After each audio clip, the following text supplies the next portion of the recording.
जय श्री कृष्णा। राधे राधे। भगतजनों, आज हम सब श्रीमद् भगवद गीता के चौथे अध्याय का महात्म्य सुनेंगे। सर्वप्रथम भगवान का सुमरण करते हुए सब बोलिए, ओम श्री राधा कृष्णाभ्याम नमो नमः।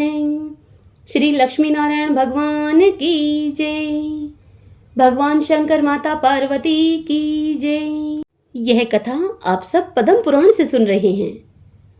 श्री भगवान कहते हैं, हे प्रिय, अब मैं चौथे अध्याय का महात्म्य तुमसे बतलाता हूँ। सुनो। भागीरथी के तट पर वाराणसी अर्थात बनारस नाम की एक पुरी है। वहां विश्वनाथ जी के मंदिर में भरत नाम के योगनिष्ठ महात्मा रहते थे, जो प्रतिदिन आत्मचिंतन में तत्पर होकर आनंद पूर्वक गीता के चतुर्थ अध्याय का पाठ किया करते थे। उसके अभ्यास से उनका अंतःकरण निर्मल हो गया था। वे शीत उष्ण आदि द्वंद्वों से कभी व्यथित नहीं होते थे। एक समय की बात है, वे तपोधन नगर की सीमा में स्थित देवताओं का दर्शन करने की इच्छा से भ्रमण करते हुए नगर से बाहर निकल गए। वहां बेर के 2 वृक्ष खड़े थे। उन्हीं की जड़ में वे विश्राम करने लगे। एक वृक्ष की जड़ में उन्होंने अपना मस्तक रखा था और दूसरे वृक्ष के मूल में उनका एक पैर टिका हुआ था। थोड़ी देर के बाद जब वे तपस्वी चले गए, तब बेर के वे दोनों वृक्ष 5 ही 6 दिनों के भीतर सूख गए। उनमें पत्ते और डालियां भी नहीं रह गई। तत्पश्चात वे दोनों वृक्ष कहीं ब्राह्मणों के पवित्र गृह में 2 कन्याओं के रूप में उत्पन्न हुए। वे दोनों कन्याएं जब बढ़कर 7 वर्ष की हो गई, तब एक दिन उन्होंने दूर देशों से घूमकर आते हुए भरत मुनि को देखा। उन्हें देखते ही वे दोनों कन्याएं उनके चरणों में पड़ गई और मीठी वाणी से उन्हें बोली, हे मुने, आपकी ही कृपा से हम दोनों का उद्धार हुआ है। हमने बेर की योनि को त्याग कर मानव शरीर प्राप्त किया है। उनके इस प्रकार कहने पर मुनि को बड़ा विस्मय हुआ। उन्होंने पूछा, पुत्रियों, मैंने कब और किस साधन से तुम्हें मुक्त किया था? साथ ही यह भी बताओ कि तुम्हारे बेर के वृक्ष होने में क्या कारण था, क्योंकि इस विषय में मुझे कुछ भी ज्ञात नहीं है। तब वे कन्याएं पहले उन्हें अपने बेर हो जाने का कारण बतलाती हुई बोली, हे मुने, गोदावरी नदी के तट पर छिन्न पाप नाम का एक उत्तम तीर्थ है, जो मनुष्यों को पुण्य प्रदान करने वाला है। वह पावनता की चरम सीमा पर पहुंचा हुआ है। उस तीर्थ में सत्यतपा नामक एक तपस्वी बड़ी कठोर तपस्या कर रहे थे। वे ग्रीष्म ऋतु में प्रज्वलित अग्नियों के बीच में बैठते थे। वर्षा काल में जल की धाराओं से उनके मस्तक के बाल सदा भीगे ही रहते थे तथा जाड़े के समय जल में निवास करने के कारण उनके शरीर में हमेशा रोंगटे खड़े रहते थे।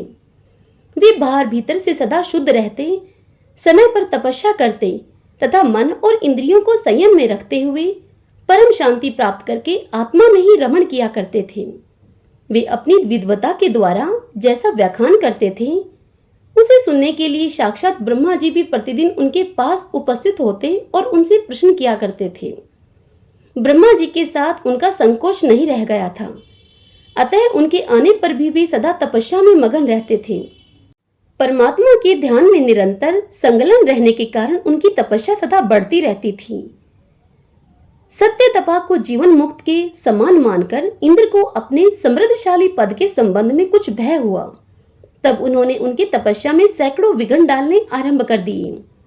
अप्सराओं के समुदाय से हम दोनों को बुलवाकर इंद्र ने इस प्रकार आदेश दिया कि तुम दोनों उस तपस्वी की तपस्या में विघ्न डालो, जो मुझे इंद्र पद से हटाकर स्वयं स्वर्ग का राज्य भोगना चाहता है। इंद्र का यह आदेश पाकर हम दोनों उनके सामने से चलकर गोदावरी के तीर पर, जहां वे मुनि तपस्या करते थे, वहीं पर आई।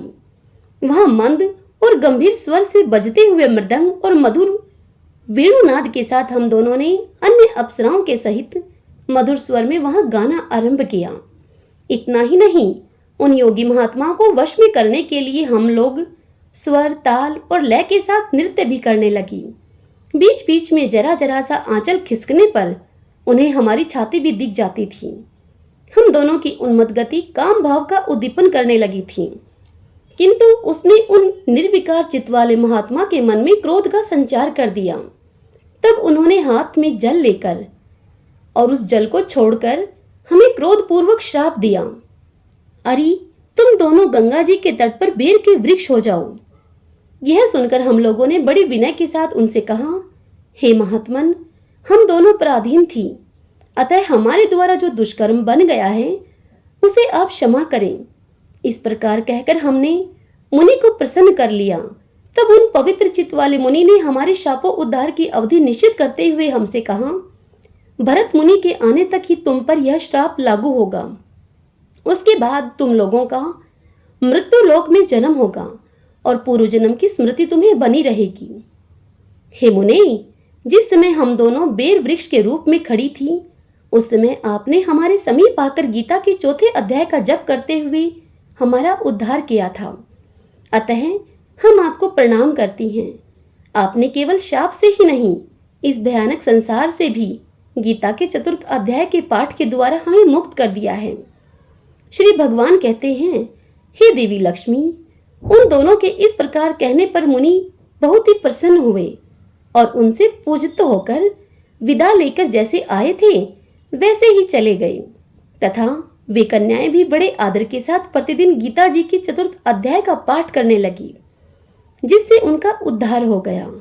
हरि ओम तत्सत। सब बोलिए विष्णु भगवान की जय। ओम नमो भगवते वासुदेवाय। ओम श्री शिवाय नमस्तुभ्यम। भगतजनों, यदि यह कथाएं आपको अच्छी लगती हैं, मेरे द्वारा सुनना आपको पसंद आता है, आपके लिए उपयोगी रहती हैं, तो आप इन वीडियोस को लाइक करें और कमेंट बॉक्स में जय श्री कृष्णा राधे राधे लिखें। जय श्री कृष्णा राधे राधे।